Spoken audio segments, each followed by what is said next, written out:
This radio show is brought to you by All In Cincinnati. All In Cincinnati, an equity coalition, is sponsored by BI3, Greater Cincinnati Foundation, the Carol Ann and Ralph V. Hale Jr. Foundation, Fifth Third Foundation, Interact for Health, and the United Way of Greater Cincinnati. Thanks for tuning in. We're all in together now. We're all in together now.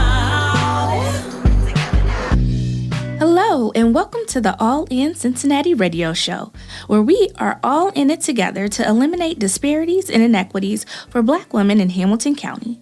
I am Denisha Porter, and I'm honored to serve as the Executive Director of All In Cincinnati and your host for our segment today about aging with knowledge, confidence, and security. The median life expectancy for Black women in this region is 73 years. Today's show is dedicated to equipping our Black queens with financial literacy, healthy living recommendations, and resources that help older adults remain independent. As always, we have amazing Black women joining our show. These ladies have dedicated their careers to improving the quality of life for fragile populations and remain passionate about enhancing the livelihood of older Black women in Hamilton County. Our first guest is Deatria Walker, a State Farm agent since 2008. She works tirelessly to educate Black women about financial, insurance, and estate planning and will share her tips and tools with us today. And you cannot talk about older adults in Cincinnati without mentioning our Council on Aging. Shelby Whitterson manages the Passport Positive Choices program at COA. She supervises licensed professionals who provide quality care management to fragile populations. Shelby will share a litany of resources that aid older adults, caregivers, and families in managing their care. So I'm so excited to have you guys with us today. Can you share a little bit about yourselves? Yes. And we'll start with Deatria. Thank you so much. I am very honored to be here. I appreciate the invitation.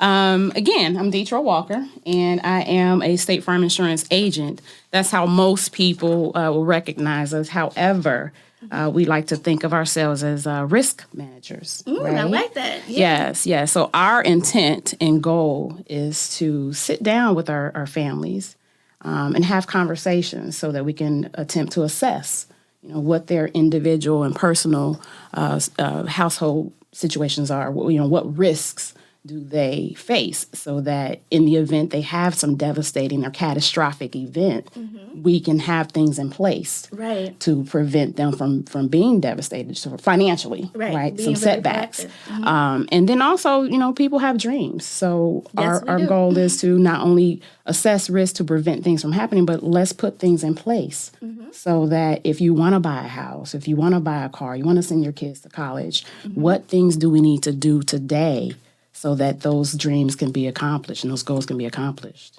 I love that. Thank you so much. Thank you. Yeah. Shelby, can you introduce yourself? Absolutely. And I also am pleased to be here. My name is Shelby Whitterson. I'm a master's level licensed social worker.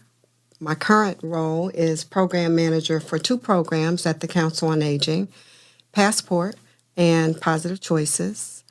Council on Aging is and has always been navigators for the older adult and caregiving population. So when you think about who needs support, we are at the front door. So we should be the first call, because with the licensed staff that we have answering the phones, we can help caregivers and older adults navigate through all those difficult choices and those difficult conversations we can be a part of. We can actually start the conversation and then help them through some of those difficult choices that are made. So we have a wide variety of programs and services that are available to both older adults and caregivers, support programs, and we administer some publicly funded programs so that it's not a big out-of-pocket cost. As an area agency on aging, we're here to answer questions and to allow those resources to be funneled through. I love that. All right, so what are some things aging Black women, their caretakers, and their families should know about their finances?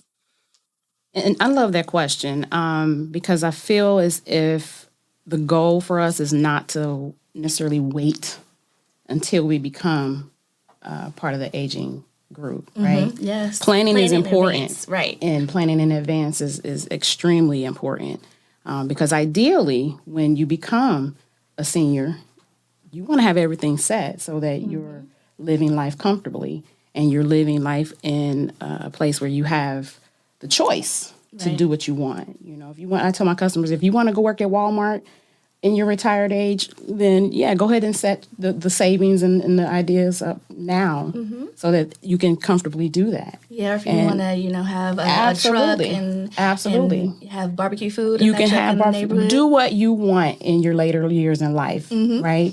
Do the work now while we're younger, so we can sit back after age 60 and do what we want. And so, a lot of challenges that I'm finding is that not only are we not planning, but we don't have our long-term care plans in place. Most of us are going to have some type of ailment, just like Shelby's mentioned already. We're going to have something that's going to cause us to move slower than we're normally doing. So just putting things like that in place, your long-term care options. We're outliving our money, right?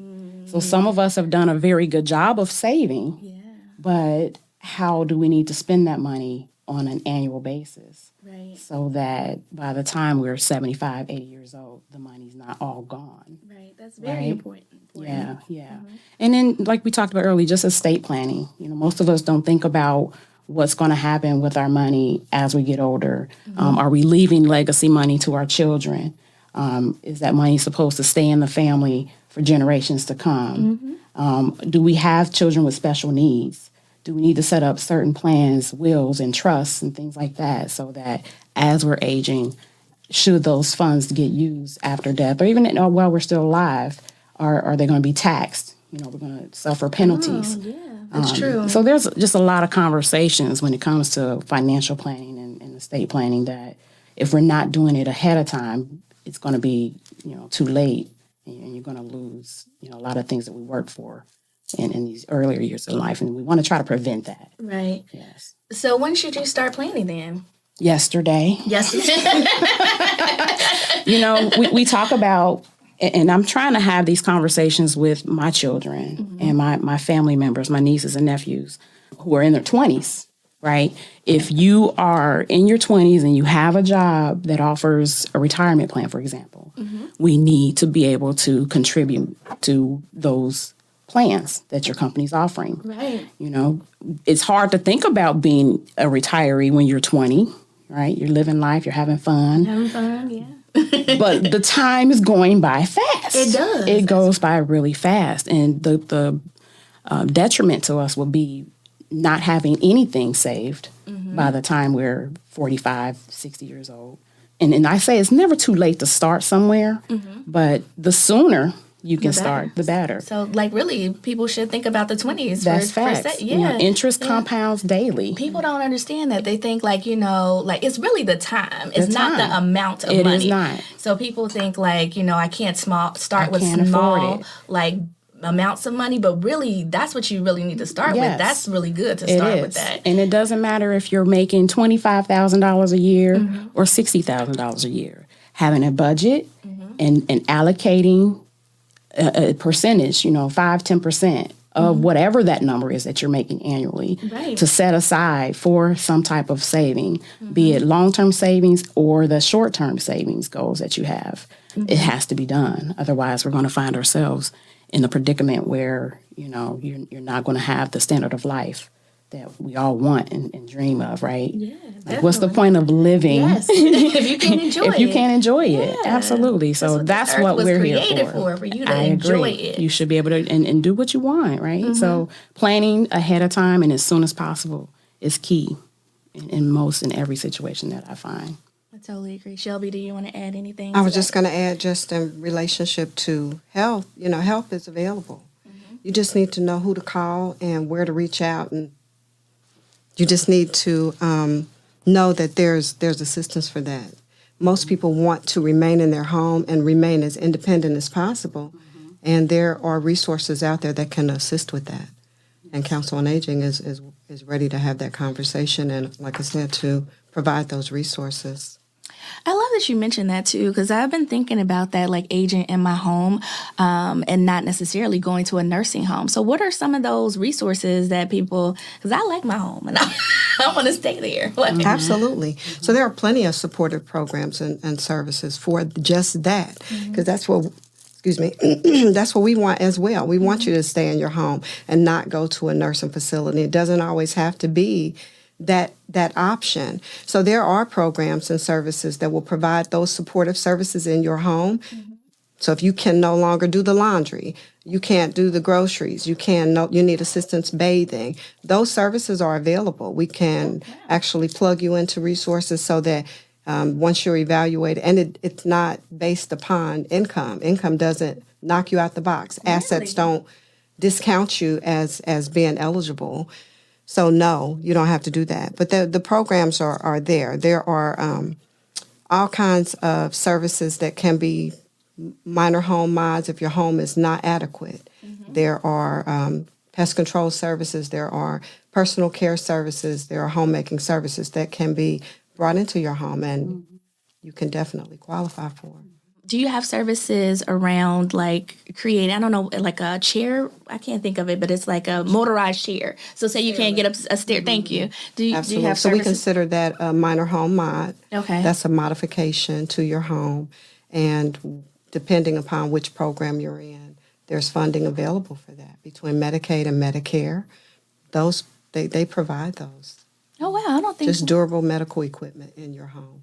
Beautiful. Absolutely. And there are definitely insurance products and financial service products that most insurance companies can offer that will help pay for those type of needs that people have. So the goal is, again, have the conversations early so that money will be there when you need it. Gotcha. So is there a long application process? What does it look like to get some of these services? Absolutely not. It's a phone call. So once you contact the Council on Aging, then there are assessors that will come to your home, provide all of the assessments that are needed, and then find which program fits your needs. Because not every person is going to have the same need. So the programs and the services are around what the individual needs are.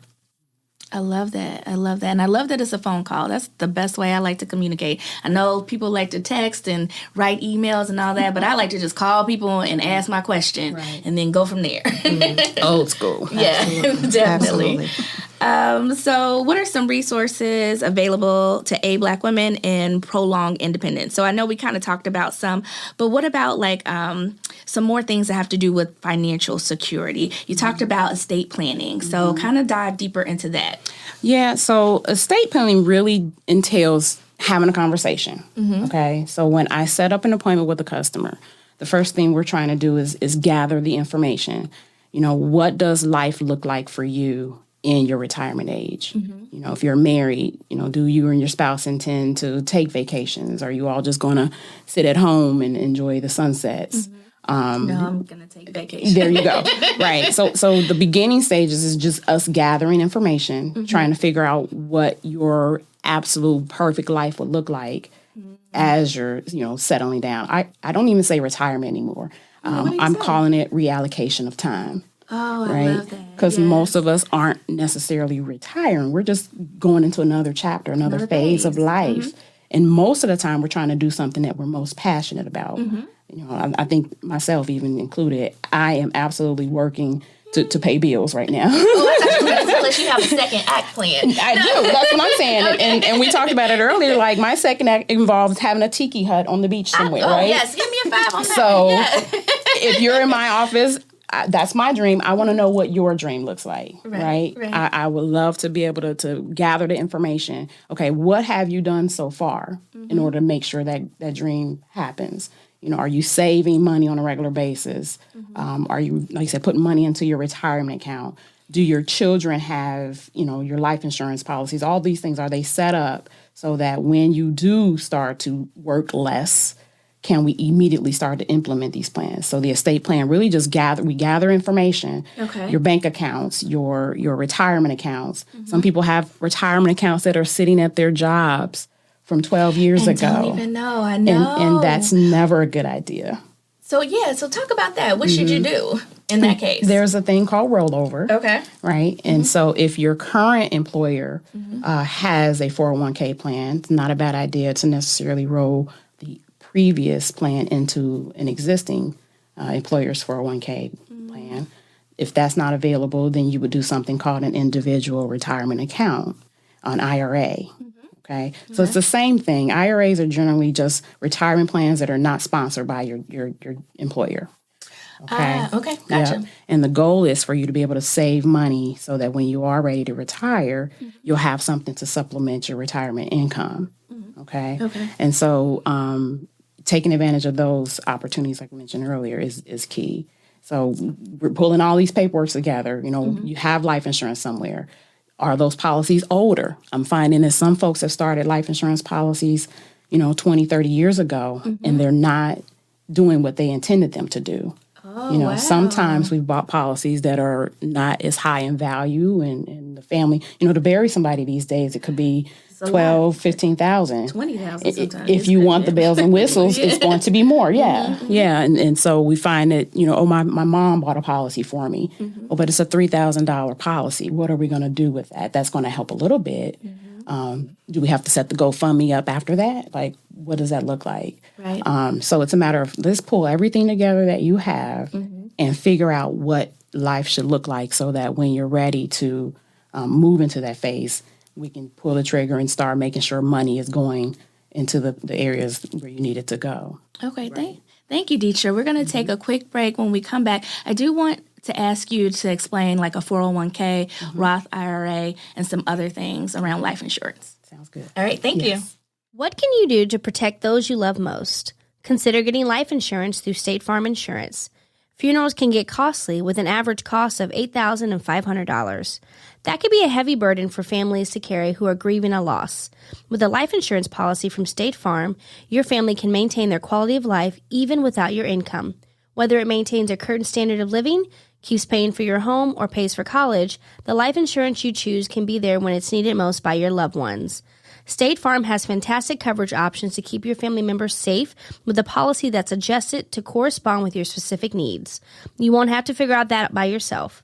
With excellent customer service skills and attention to details, State Farm agent Deatria Walker will help you through every step of the way to get you the cover that covers your loved ones the most. Contact her at 513-661-0400. Welcome back to the All In Cincinnati radio show. Today, we are talking about aging with independence, good health, and financial literacy.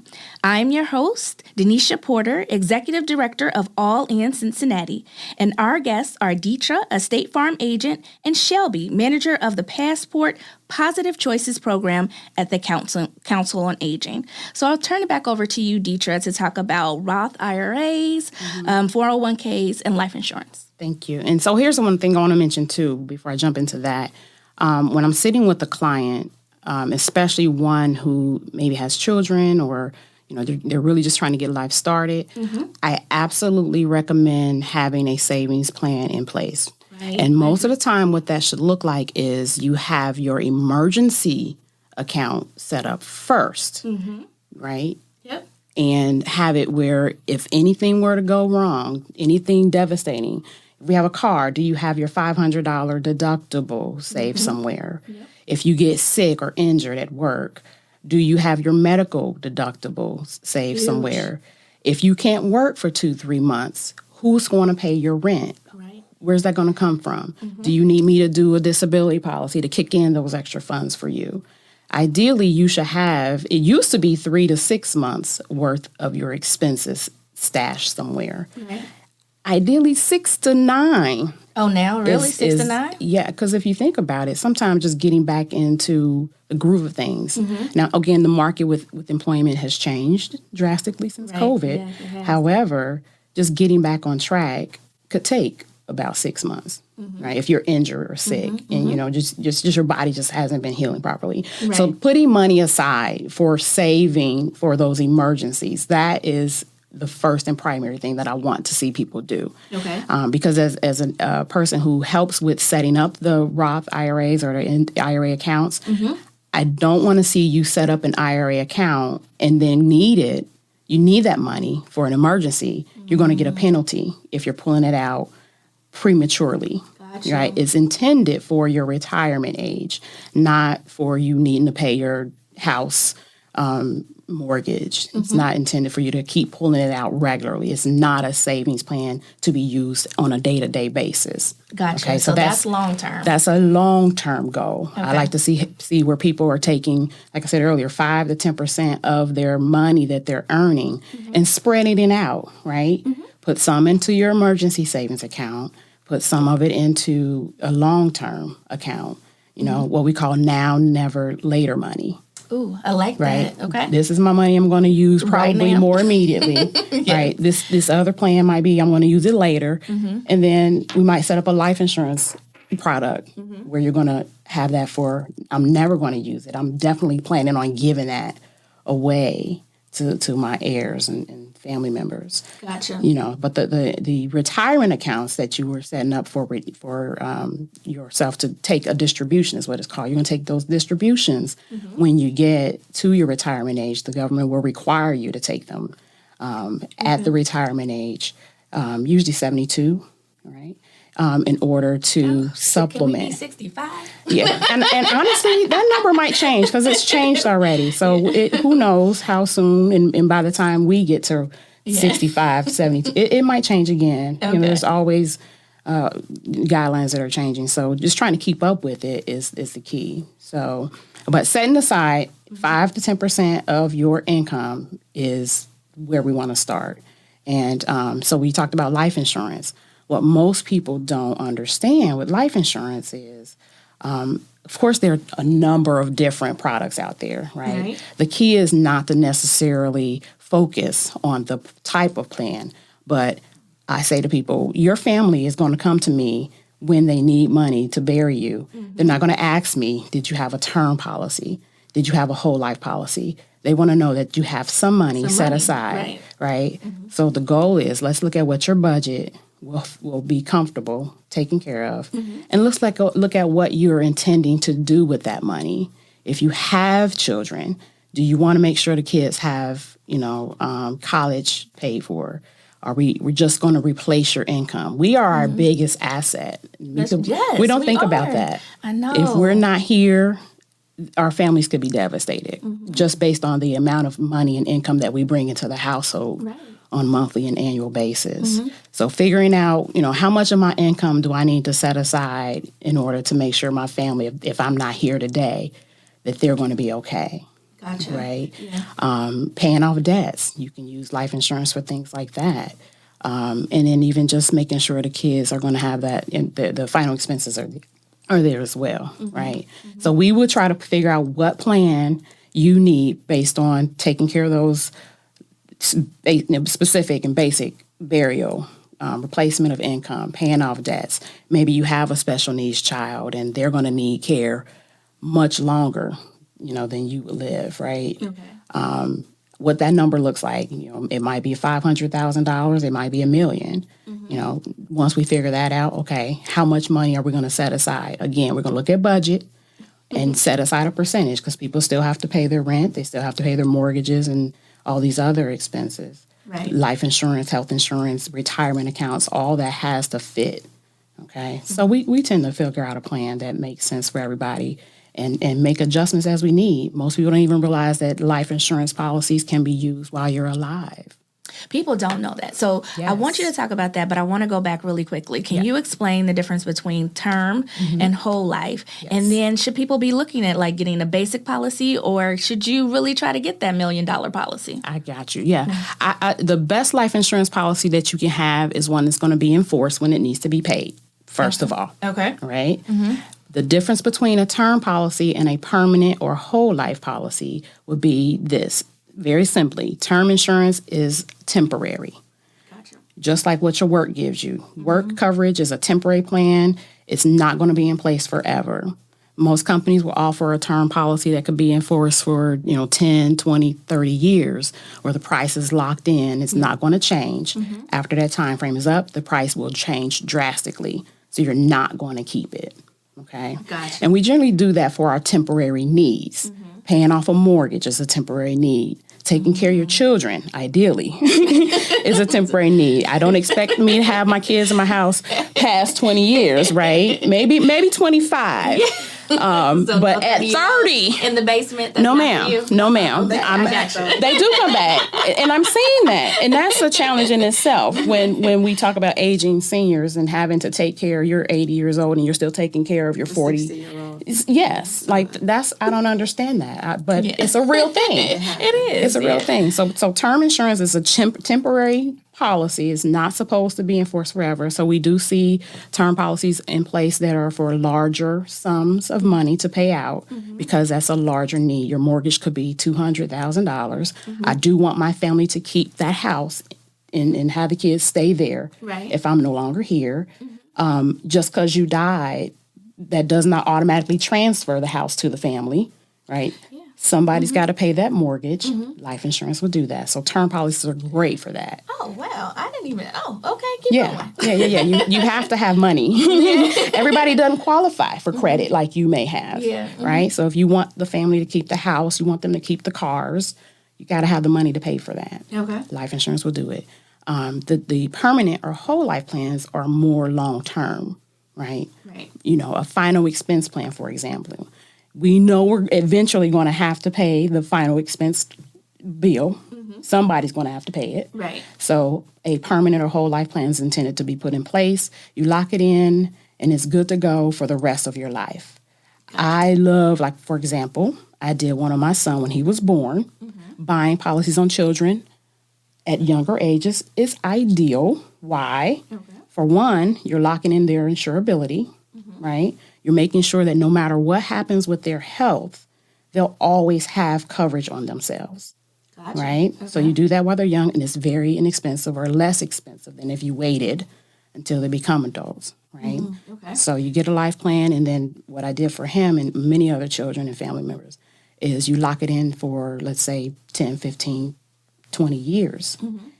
You're no longer paying on that policy after that time frame, right? So they'll have that policy forever, but you've only made 10, 20 years worth of payments on it. Oh, okay. And then when he's an adult, I can make sure he has access to that money. I can hand it over to him and let him do what he wants to it, buy more coverage on it, pull money out of it, because those are the ones, the whole life or permanent plans are the ones that what we call build cash value.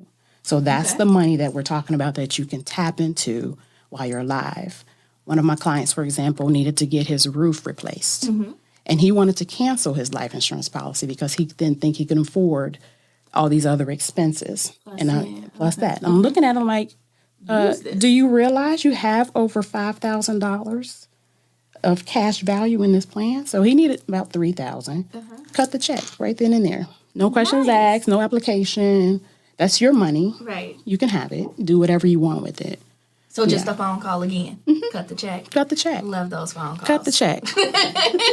give me my money. Yes. Yeah.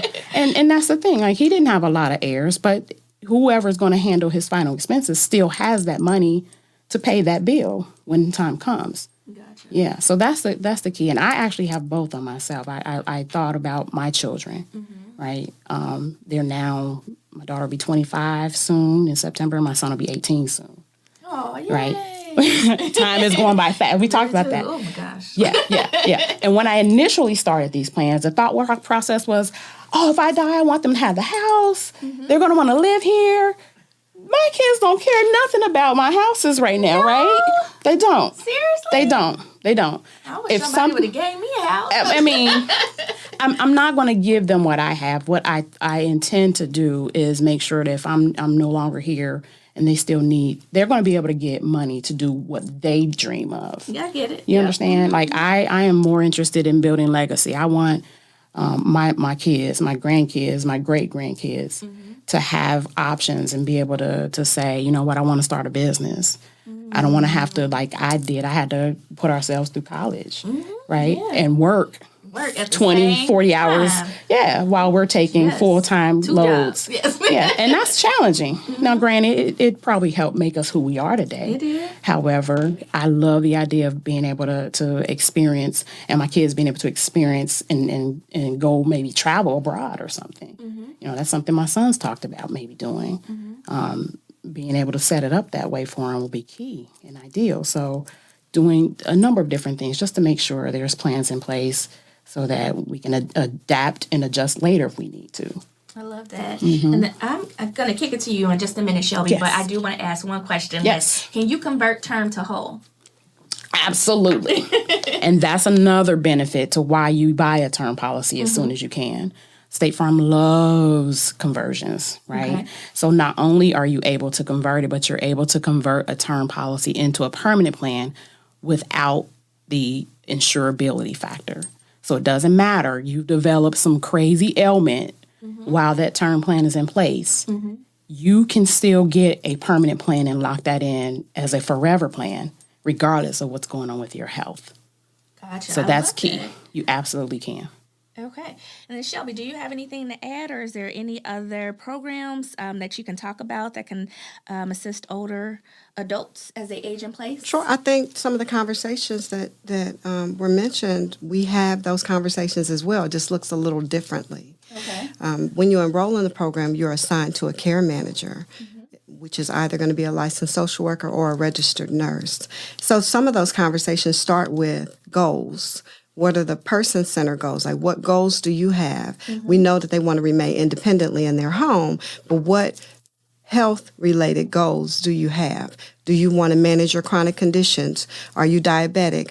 Do you want to enroll into a diabetes management program? Yes. Are there other things that are important to you to allow you to take better control of your health and allow you to remain in your home longer? So some of those conversations lean towards advanced directives. And do you have things in place? What are your supports? What do your informal supports look like? Do you have children? Or do you have some of the children now are POAs? And so they want to be included in those conversations. Some children don't want to be included in those conversations, but it all starts with the older adult and what their goal is, what they want to see happen. And so between that communication, that interaction, they make a plan and then allow them to follow through with that plan. And some of those things are really simple. They want to move more. Some of the goals are simple. They want to walk. I want to be able to walk my dog. I want to be able to not use any type of device. I want to be able to walk independently without any durable medical equipment. Some of them are really simple, but it takes time. It takes time because there may be other factors. They may need some therapy. They may need a better relationship with their doctor. They may need a doctor. Sure. Yeah. So it's a conversation, but I think that a lot of people make the conversation really difficult, and it's not. I always say it's just a conversation. Sometimes you can't find the words to express what you want. And even if you say, I want my sugar to be better, we know what you mean. Exactly. I want my sugars under control. Well, you're going to have to push back. It's not just about sugar. It's learning the dynamics around what the disease is and how are you going to manage it. What sacrifice are you going to have to make in order to ensure that you're actually managing that? And then some of the hard conversations come into play as well, because what's going to happen if you don't? Right. So you have a diagnosis of diabetes and your blood sugars are out of control because you don't take your medication regularly. But do you actually see the benefit of the medication? And do you know what the long-term effect is of that diagnosis? Right. Where is that going to leave you? Because it could potentially lead you down a path where you need end-of-life planning in place right now. Right. So those conversations happen, and they sometimes, like I said, they're not easy conversations to have, but they have to be had. I love that. Something you said sparked a thought in my mind, and I lost it. So I'm going to go back to Deatria real quick so I can think of my thought, because you mentioned disability insurance, and we never got to talk about that. Can you talk about that really quickly? And then I'll think about the question I had for you, though. We talked about the emergency savings goals for people and having money stashed, right? Most of us aren't there yet. Most of us don't have 3 months of our expenses tucked away somewhere. Most of us who have full-time jobs, the employer will offer some benefits at work where if you get hurt and disabled, they'll give you only a percentage of what your income is. It could be anywhere from 30, maybe 40% of your income is what they'll give you as you're disabled. But we all know 30% of your income won't pay 100% of your bills. 100% of your needs, yes. Right? And so the goal with a disability plan would be to be in place so that in the event you are disabled, we can supplement your income with additional funds. I had a woman not too long ago, and she just did a small, 3-year, you can lock it in for 3 years, 5 years, or much longer. She did a little small plan, and after getting hurt at work, right, needed to take time off and had been in therapy trying to recover from that injury for 6 months. So we were able to cut her a check every month. Her doctor signs off on it. Yes, she's still treating. And cut her a check to help her keep her house. Yes, cut right? all those checks. We're cutting checks. Right. We are cutting checks, right? And that's the key. Like, you have to game plan a lot of these things, just because waiting to the last minute, we can't help after the fact, And I'd hate to see people drain their savings for something that could have been transfer. Risk insurance is nothing but a transfer of risk. Right. People don't think about that. It's either something you're going to absorb yourself, or you're going to pass it to me and State Farm to take care of for you. So I need to pick that up for you. Yes, here you go. Put this $20, $30 aside so that we can cut you the check later. Okay. Okay. I love that. Shelby, I did remember the question, but we're going to take a quick break. And when we come back, I'm going to ask you, because you said, you may not know what to say, but you know what you want. But how do you help people who don't always know what they want? All right. We'll be back in just a second. Thank you. All in Cincinnati is a racial equity coalition working to dismantle racial inequities in health, housing, education, economic mobility, and justice by uplifting Black women in Hamilton County. The purpose of All in Cincinnati Equity Coalition is to co-create an equitable community in which Black women can live in healthy, safe, opportunity-rich neighborhoods. All in Cincinnati is a collaborative effort that is driven by over 20 core team members and 150 coalition members. Our mission is led by 3 pillars: truth, racial healing, and transformation. Our goal is to shine a light on the truth about racial inequities in Hamilton County, have those open and honest conversations with other people, including racial healing, and drive systems and policy change by honoring, celebrating, and loving Black women. Consider getting involved by joining the coalition at www.allincincinnati.org. The All in Cincinnati radio show is back. I'm Denisha Porter, your host, and joining our conversation about aging Black women are Deatria from State Farm Insurance and Shelby from Council on Aging. All right, Shelby, back to you. How can you really help people who don't necessarily know what they want, but they know they need some type of resource? At the very core of any type of assessment is a psychosocial component that's built in. So all these questions they seem very minute, but they actually lead somewhere. Small questions, like I said before, about do you have informal supports? Well, not an informal support. What is that, right? Do you have a friend that checks on you? Like, who do you talk to? Who do you reach out to when you're having problems, when you're feeling down? Who do you call? Those are informal supports. Do you attend church? Do you have a connection to a church? Those are informal supports. So the questions that are asked actually answer questions for the care manager in order to guide that conversation. And at the end of it all, voila, is a beautiful care plan that addresses all of those needs, right? Yes. But But the older adult has a buy-in to that. The caregiver has a buy-in to that. Once it's presented, this is what I think you need. These are the services that we can put in place. And you have to be open to it.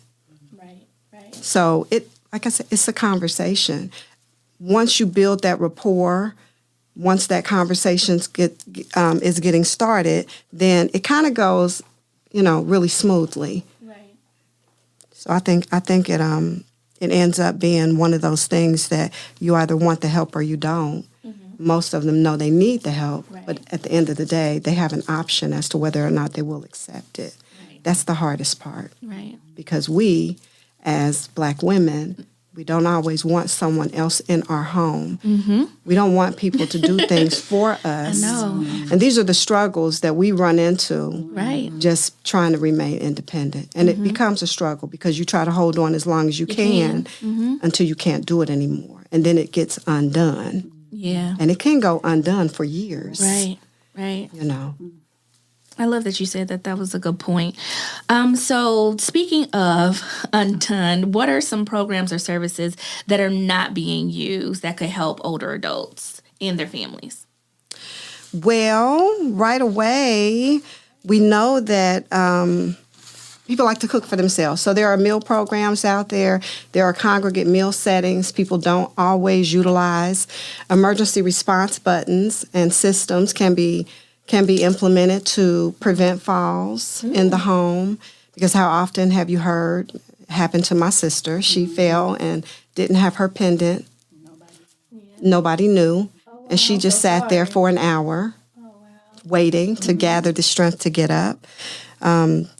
Caregiver support. A lot of people don't know that that's even out there.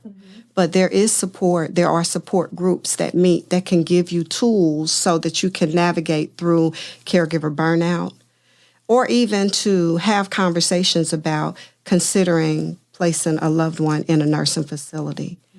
There are forums and platforms that you can have that conversation without fear of being judged or feel as though there's a next step that you're missing. So those options, those things are out there. Gotcha. What about like PIP or the 513 relief bus? Absolutely. So the community has resources. Community Action Agency is a big one.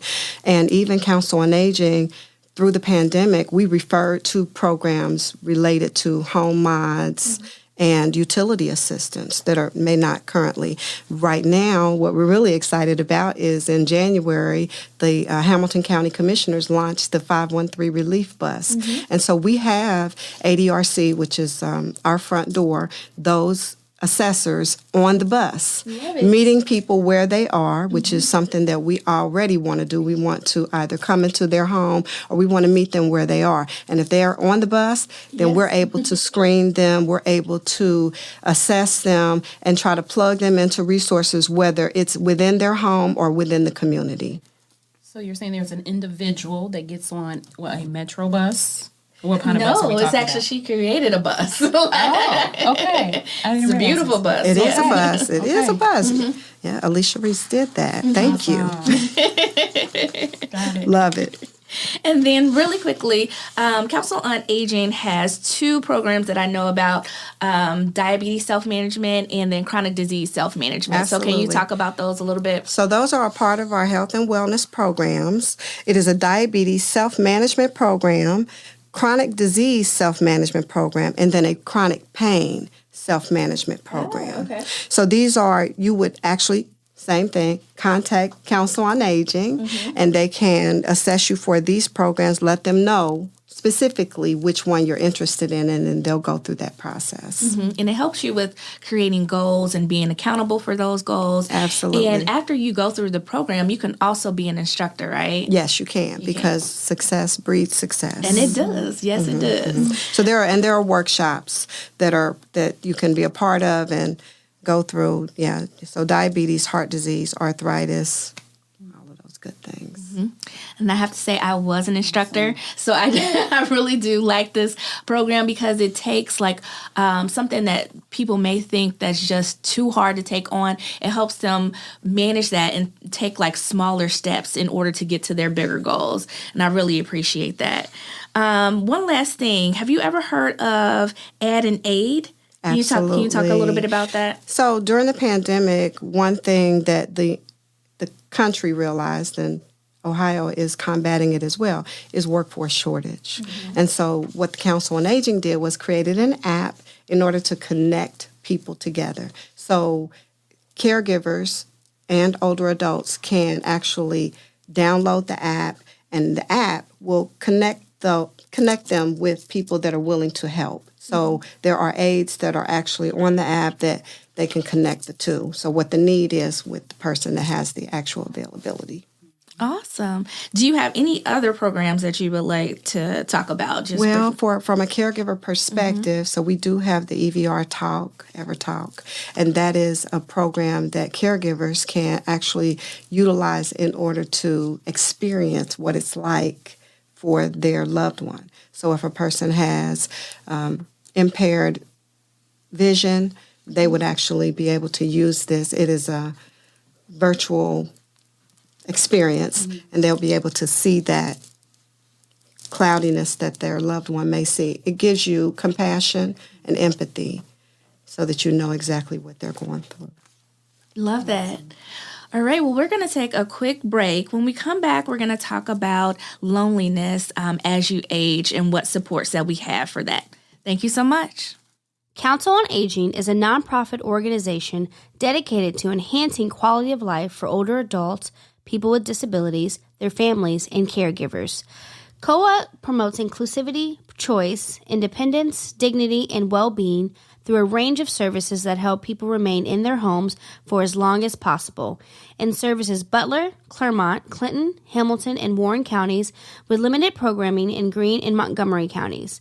With 50 years of experience, COA is a front door to resources and responses to over 50,000 requests and referrals annually, and helps more than 20,000 people remain in their homes each year. Additionally, Council on Aging offers free support, advice, and consultation for family and volunteer caregivers, and operates a call center which anyone can access unbiased information, advice, and referrals on any topic related to aging, disability services, or caregiving. Contact Council on Aging at 513-721-1025. Welcome back to the All in Cincinnati radio show. Ladies, let's continue our conversation about older Black women and relationships. We know demographically that older Black women are living 10 years longer than their male counterparts.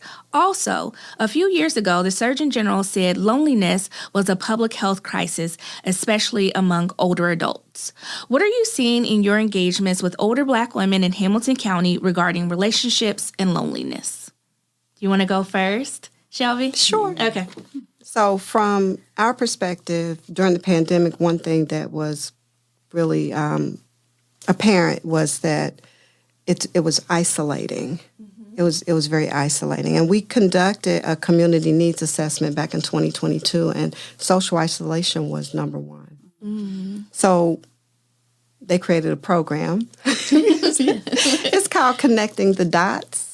Oh, okay. And it is for older adults and caregivers, just to kind of break up the monotony and to try to address people being in their homes. So Connecting the Dots is a program that will actually get you out into the community, connect you with either workshops or exercise or just different things socially to improve your communication with or your contact with the world, you know.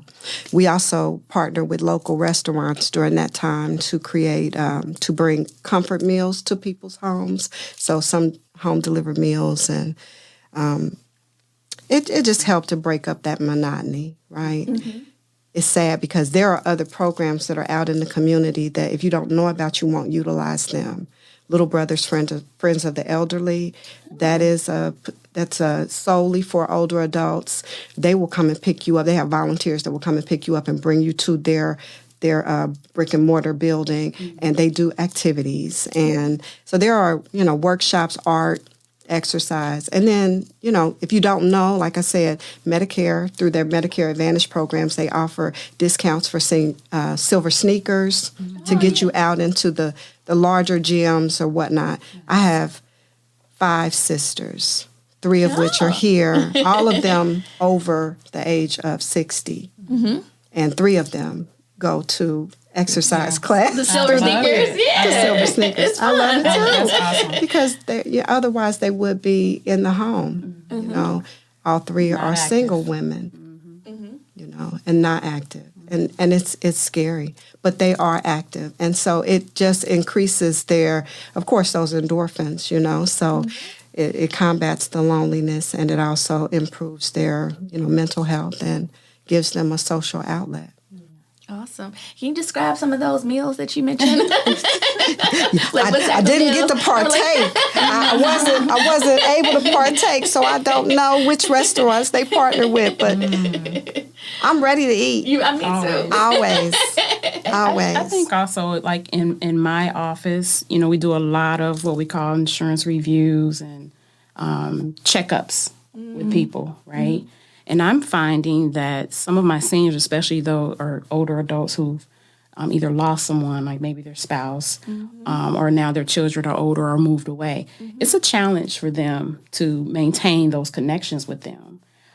So I love to, even myself, I don't have a lot that I do specific to older adults, but in my appointments and in my conversations with them, I'm always encouraging them to reach out to these organizations, get out and do some of the programs that will get you in the house. And then even letting the folks know, like if you're a child and your parents aging, you got to know what's going on with your mom. Yes. A woman called my office not long ago looking for a policy that she knew her mom had, but she had been calling 5, 6, 7 companies, just trying to track down things. So we're having trouble tracking down parents' information. So just being able to constantly touch your families is key, right? Yeah, definitely. Have those Sunday dinners like you used to. Monday calls. Have those Monday calls. Check in. I'm horrible with it. Like I'm always a social butterfly, but at the same time, I like to come home and be introverted sometimes. I'm the same so I way. gotta make myself step out and even call my mother, regularly. She's does a really good job of checking on me. But I was about to say, we if I gotta don't do call my better. mama, she gonna call me. Right. We personally have to do better You're right. I with said making the sure same thing. everybody knows what's going on Right. with our family members, be it our aging parents and even just our siblings. Yeah. Mm-hmm. I don't have We're all parents getting to any that age. longer, so all I have are my siblings. And again, the oldest about to turn 80. Yay! So it is something, it's life-changing to even think that she's at that age, right? But I'm in a position to have those conversations with them, and I have to have those conversations. But the best thing about it is that I know about the resources and I can help them. The best part about these resources is that they're free. These workshops through Council on Aging are free. They can sign on the website if they are savvy enough, or they can make a phone call and have that. Back to that phone call. Because, we're still dealing with people that have flip phones. This is true. Seriously. And a transition to an Android is a big transition. And it takes time. And if you don't have family to help you, we need a workshop on that. Just alone. We can do that. We can make that. But that's a blessing. You said she's 80 because we talked about the median age being 73. So she's 7 years older than that already. Yeah, amazing. So what are some things your organizations and partners are doing to extend the average life expectancy of Black Cincinnatians? Yeah. Connection, just connecting with one another and just tapping into some type of social support, spiritual support will prolong your life. And then being in the know and being honest with yourself about what your chronic conditions are and how well are you managing them. Can you do a better job? What is your because I'm always a proponent, write down questions that you have for your doctor. Right. because it's all he's your important. doctor. That's your conversation. And when you go to the doctor, they don't need to rush you out. They need to address everything that you need to know. So how well are you managing your chronic conditions? And if you don't have any, well, you're in the minority because most of us have something. But just be honest with yourself about what it is that you can do better, and then get a plan, make a goal, set a goal, and then reach for it and achieve it, because it can happen. But you got to want better for yourself. And State Farm overall as an organization is probably one of the most philanthropic corporate organizations that I've ever seen. Oh, really? And especially with the programs and events that happen in Cincinnati and in the Black community. You know, the Black Family Reunion, for example, just to name one major.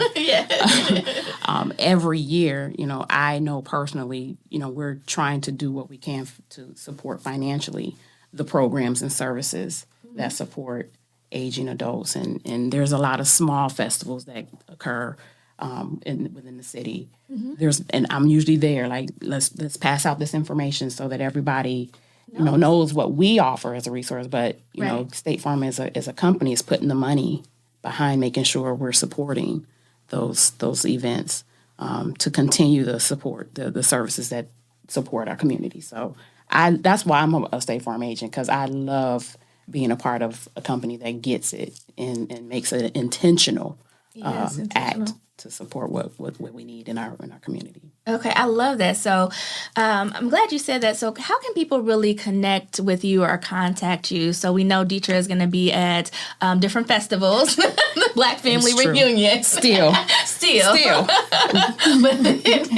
But in case you're not at the Black Family Reunion, where can they contact you at? Absolutely. My agency is at 3252 North Bend Road.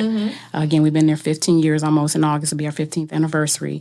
But you can also call us on the phone, old school style, 513-661-0400. Okay. And we're online, right? I have a website, www.dwalkerinsurance.com. Yay. Are great resources. You can get online and get a quote for your auto, get a quote for your life insurance, or just tap me and say, hey, I need you to call me. I've got questions. You know, those are some of the best ways to reach us. And do you have a direct email address? You want to put that out there Absolutely. For people who like to email? Absolutely. If you're an email person, my email address is my name, Deatria, DEA, T as in Tom, RIA, at dwalkerinsurance.com. Okay. Thank you. And Shelby? Sure. We have a call center that's staffed by experts that have heard just about every question out there. So don't worry about knowing exactly what to ask for. 513-721-1025. We also have a website, www.help4seniors.org. And we're also on social platforms, so Facebook, we're on there. And we try to upload information that is a resource, so it's not just being a social site. We're actually providing information for people. I love that. Are you on Instagram too? That's a good question. I don't know about Instagram, but for sure Facebook. They made you. I know that's exactly how I feel. My staff made me too. They're like, yeah, we need to be on Instagram. That's the move. That's the move. That's where everybody else is. So I'm on LinkedIn. Yeah. That's where I am. Well, we're definitely on LinkedIn. You're on LinkedIn too. Okay, awesome. I don't use my LinkedIn very much. No, you don't use your LinkedIn. It's there, but it's not active. All right, ladies, we have about 3 minutes left. Can you give me any lasting words, any information that you didn't get to tell me during the radio show? I'll start with you, Deatria. Yeah, again, I just want to reiterate the importance of us taking the time. People treat talking about insurance like a plague sometimes. And it doesn't have to be, right? I'd like to think we try to make it really simple and painless for folks. So, you know, you got to take the time. You go out and you buy a car or your house, something happens to it. If it's not right, the coverage isn't right, it could be very devastating for you. And we don't cookie cut anything. I'm going to have a conversation with you about what life looks like. What are your goals? What do I need to protect for you to properly insure and insulate that if something happens, you're going to be okay. I want you to sleep very well at night knowing everything's going to be okay. So just take the time, have a conversation. You can't go out and buy a house on the internet and expect it to be perfect, right? Right, exactly. Sit down, talk to me and my team, and we'll make sure you're good. I love that. So no cookie cutter No solutions. cookie cutting solutions. It's all about them. Individualized, personalized plans. All right. I Yes. love that. Lasting words. All right, Shelby, what do you have for us? Sure. We offer supportive programs and services that can help you, and we want to help. And one of the things that we would like you to do is help you navigate through all of those difficult conversations and all the program eligibility. We want to help with that as well. So you just have to make a call, and then we'll help you determine what you need. And we'll get you into the right programs, and we'll plug you into the right resources. All right. The right programs and the right resources. That's right. That's your lasting words. That's right. All right. Well, thank you, ladies. Thank you for Thank you. joining. It's a pleasure. The All in Cincinnati radio show. It has been truly a pleasure. Tune It's all in. mine. Oh, you're welcome. You're welcome. Tune in next Saturday where we'll have another wonderful show. Thank you so much. We're rolling